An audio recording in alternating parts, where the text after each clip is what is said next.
You've been asking for a sign again, haven't you? You've been whispering prayers in the dark. God, if this person is really meant for me, please show me again. I just need to know I'm not imagining it. And the moment you said those words, heaven began stirring. That's why you're here, reading this, right now. This is the confirmation you asked for, because deep down, you already know. God already showed you this person. Not once, not twice, but repeatedly, through peace, through dreams, through timing that defied logic. The problem isn't that he hasn't confirmed it. It's that you've started to question what's already been made clear. You see, when God reveals something to your spirit, it becomes a truth that your mind will later try to argue with. That's what's been happening to you. You saw the signs, you felt the peace, you recognized something in that person's presence that you couldn't put into words. It wasn't chemistry. It was clarity. Your soul knew before your thoughts caught up. And now, because time has passed and things look uncertain, you're wondering if maybe you misread the message. But you didn't. God doesn't play guessing games with your heart. When he reveals someone through peace instead of panic, that's not confusion. That's confirmation. You remember that first moment, don't you? The way something inside you felt like home. The way everything around you quieted down. It wasn't just attraction. It was alignment. You felt seen without explaining yourself. You felt peace without forcing it. That was the whisper of heaven saying, pay attention. And even though you tried to rationalize it away, the feeling stayed. It stayed when logic said move on. It stayed when silence came. It stayed through seasons of distance and doubt. Because truth doesn't evaporate.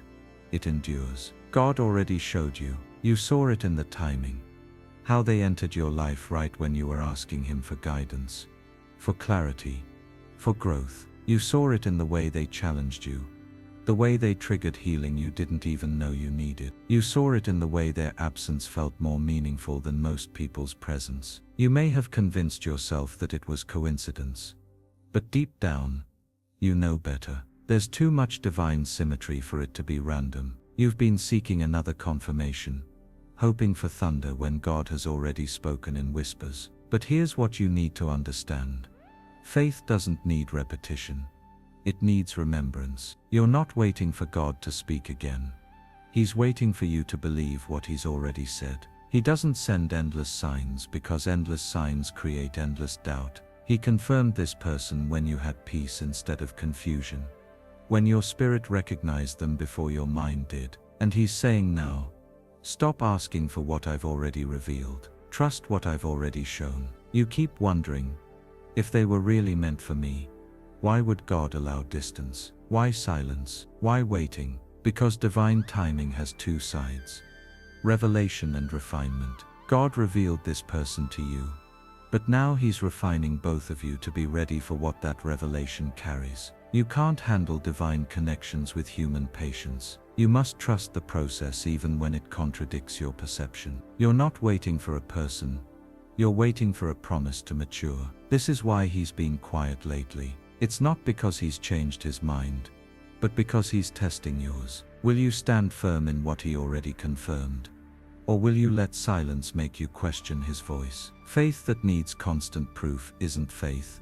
It's fear in disguise. And God loves you too much to feed your fear. That's why he's saying, remember what I said before.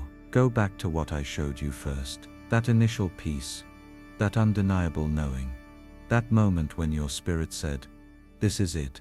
That was me. You didn't imagine it. You discerned it. You've seen this confirmation in too many ways to deny it now. The timing of their return in your thoughts after prayer. The way you randomly cross paths even when life takes you in different directions. The way their name shows up in places you weren't expecting. The synchronicities that defy logic.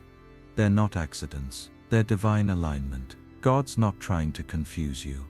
He's trying to remind you. But you've mistaken repetition for coincidence when it's actually compassion. He's patient enough to remind you until you believe him. You're not crazy for still feeling something. You're not desperate for still believing. You're faithful. The world may tell you to let go, to move on, to choose something easier.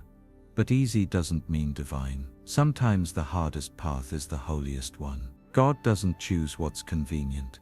He chooses what's covenant. And this person, no matter how complicated it looks, carries something covenantal. That's why your soul won't detach. That's why peace never arrived when you tried to replace them. Because what's divine can't be replaced, it can only be revealed again when the time is right. And that time is closer than you think. You've been in the season of silence.